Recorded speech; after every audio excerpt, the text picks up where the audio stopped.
Hey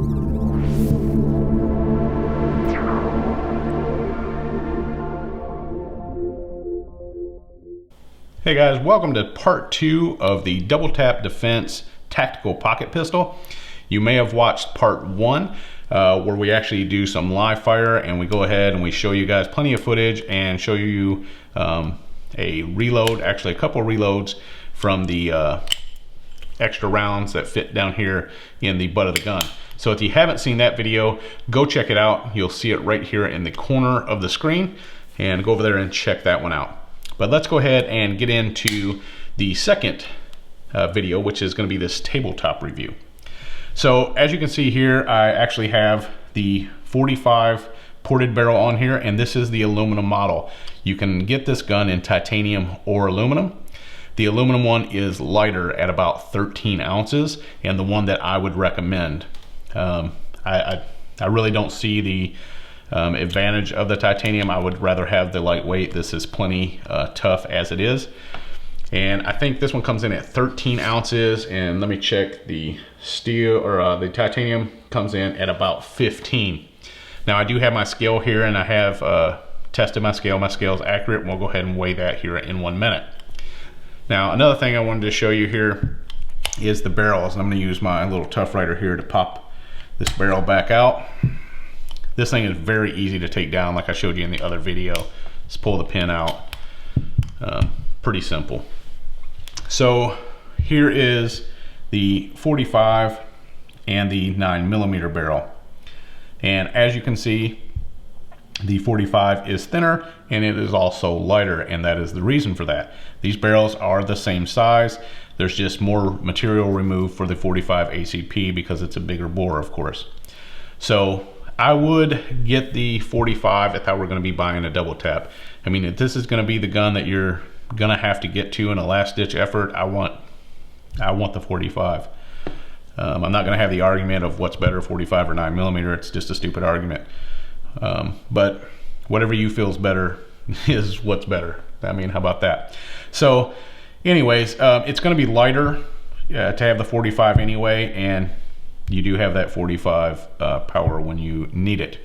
Now, like we talked about before, the porting on this barrel, I would not get the porting, of course, because, let me go ahead and throw this back on, show you guys how easy it is to do that as well, just like I did in the other video. It's just one pin, bam, you're good to go. But like I showed you in the other video, if you have a thumbs forward grip like I do, now that gas escaping out of here, it escapes very violently, and it could cause some damage to your finger. So I would not get the ported barrel. It's just my recommendation. It does, I'm sure, reduce recoil and muzzle flip, but if I have to use this, I'm really not going to care about either of those. So because in a stress situation, if you pull this gun out, you probably won't even know it recoiled. But anyways, cool little gun. It is 100% built in the United States, which is also a plus. Whenever that is possible, that is a great thing. It's built out of, you know, really high quality materials, and it's built very well. Like I said, aluminum or titanium. This is a mill standard, like anodized finish, and it is perfect. I haven't seen any flaws or anything in the finish whatsoever. It's a very attractive gun, and the barrels, of course, are you know, stainless steel, really high quality. This thing is a breeze to clean. Everything in here is sealed, so I mean, all you do is clean your barrel, the breech here, and in here, and you're done. This thing takes absolutely no time to clean. Now, if you do get one of these, I do suggest you take it to the range and, you know, feed the ammo that you're going to be shooting it with. Make sure there's no problems. If you watched the first video, you know we had some failures to fire. They were all with Winchester white box. There were strikes on the primer, so we wanted to make sure that it was just an ammo issue, and it turned out, the best that we could tell, that it was. We shot tons of different ammo through this, anywhere from target ammo to, you know, defensive ammo, and we never had another issue except for Winchester white box. You're not supposed to shoot reloads or anything like that out of here, so you know, you don't want to do that. But if you do get one of these, I also encourage you to get this trainer grip. That's what I was using most of the time shooting this gun. Now I did shoot this with and without. Most of the shooting was done with, but I will tell you it is much more enjoyable to use this trainer grip.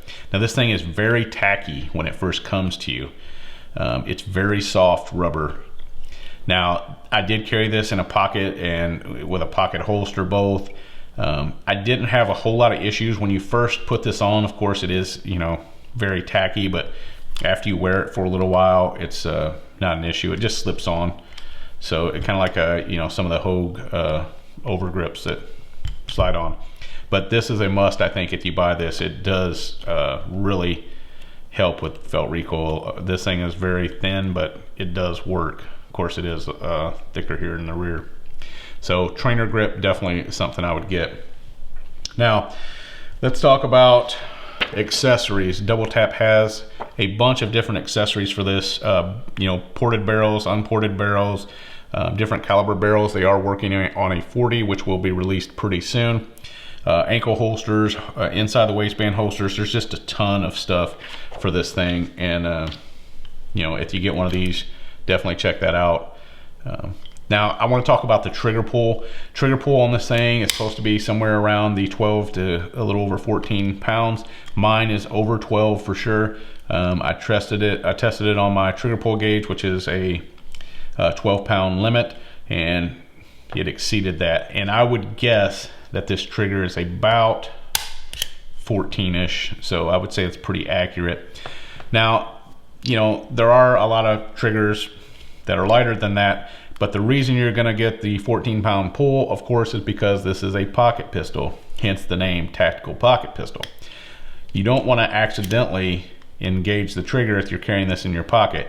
And at the weight and the travel of this trigger, that's probably not going to be a problem. So, but the trigger is on a roller bearing system, and it is quite smooth.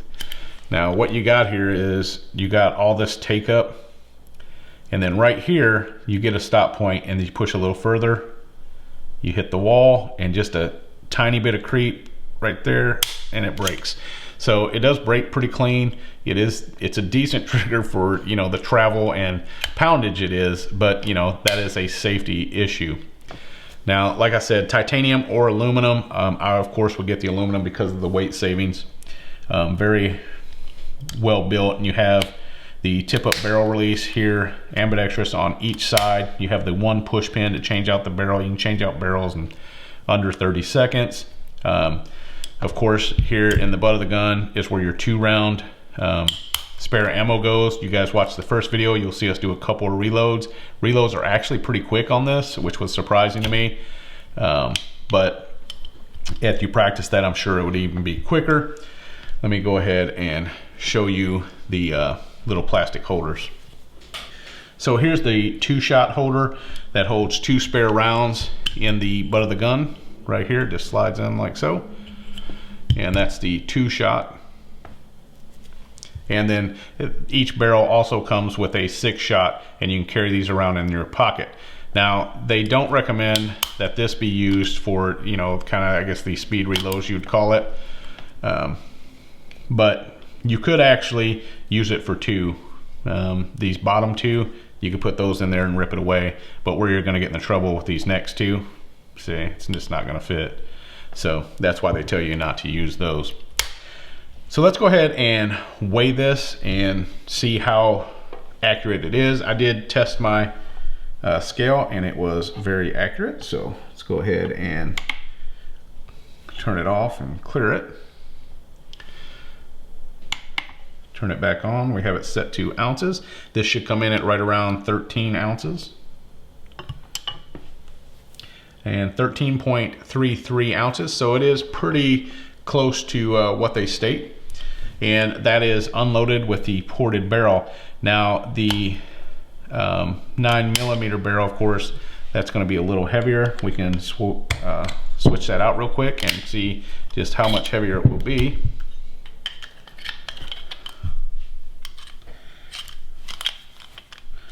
Just push the pin back in here. And let's get a look at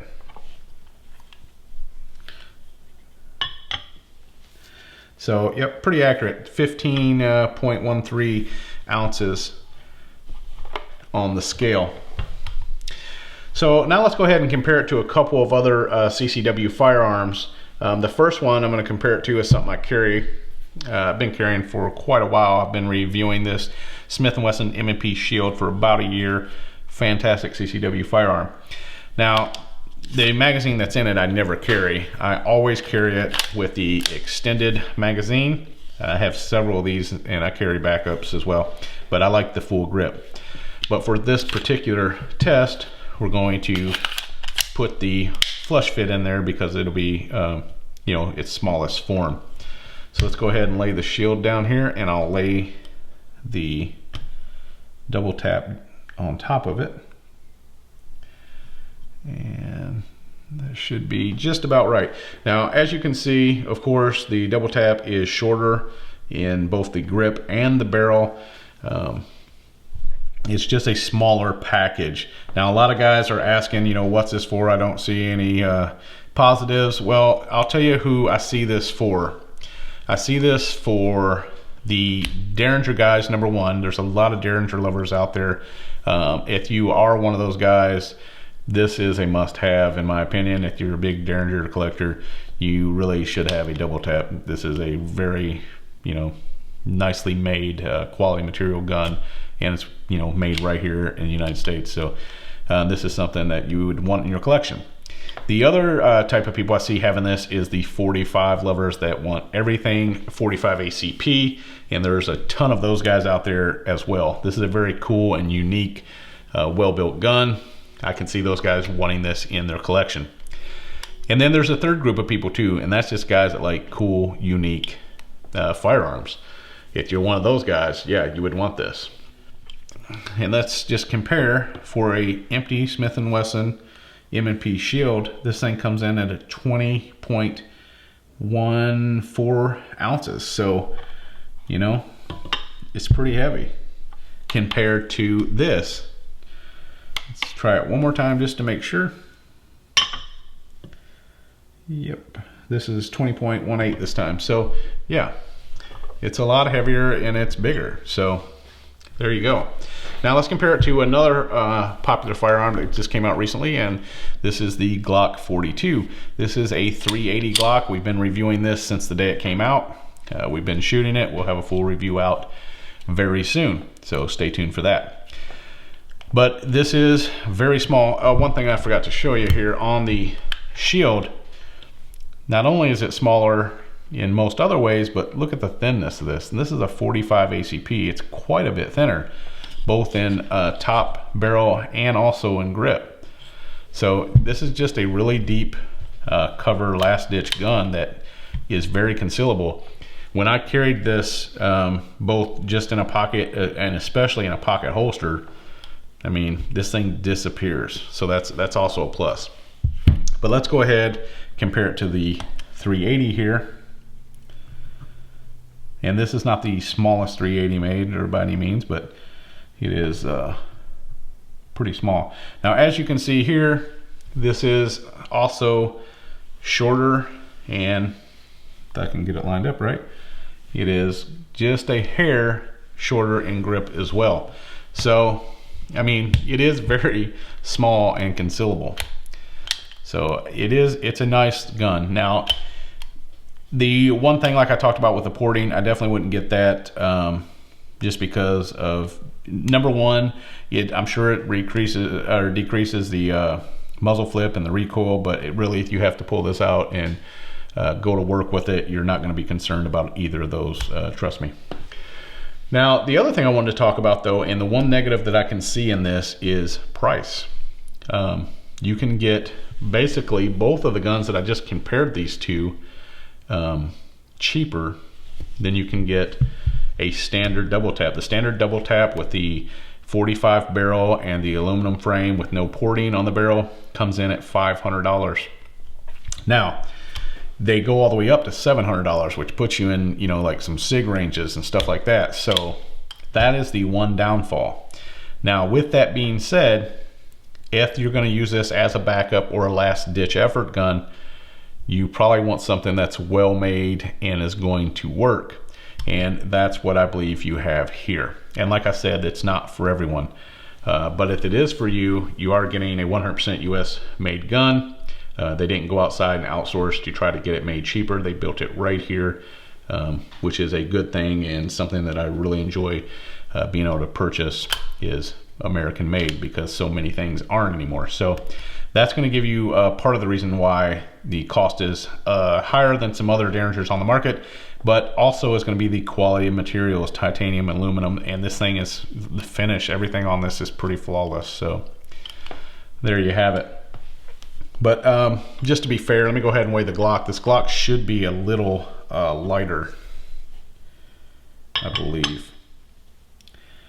Nope, it's just a tad heavier. It comes in at 13.76, as this was 13.33. So there you have it. I mean, that's pretty impressive, to be honest, because this little 42 is very lightweight. So, and let's do one more size comparison. This is a Galaxy Note 3 cell phone. This kind of gives more people a perspective that may not have a shield or a Glock 42. You can see this thing is pretty tiny. But that's pretty much it, guys. That is my full review of the DoubleTap Defense tactical pocket pistol. I like this thing. It's very nice. We appreciate having the opportunity to go ahead and do this review for you guys. They sent us both the 9mm and 45 barrel. They sent us the grip. It's a nice gun if you know what you want. This is not a primary, it's not a target gun. This is not a primary weapon. This is, like I said, meant for a backup gun or a holdout weapon. Now, there are a lot of options that they could do with this, since it is so simple. They could possibly come out with different versions of this. They could come out with longer barrels, all kinds of stuff that they could do, several possibilities, just for the coolness factor. But yeah, like I said, guys, very well built gun. I would get a standard package if I were you. If I were to get this, I would get the aluminum. For the weight savings, I would get the 45 barrel, because if why not? If you're gonna have to pull this out and take care of business, I would want the 45. I would get it non-ported. So you're looking at about $500 as a retail suggestion from them. I'm sure it could probably be found cheaper, but there you have it, guys. Hope you enjoyed the video. We have lots and lots of more videos coming up. This Glock 42 and this M&P Shield will both be reviewing soon, but we have tons of stuff coming up. So we really appreciate you guys watching. Like always, guys, don't forget, tactical is not just a word, it's a mindset and a lifestyle. Thanks for watching, everybody.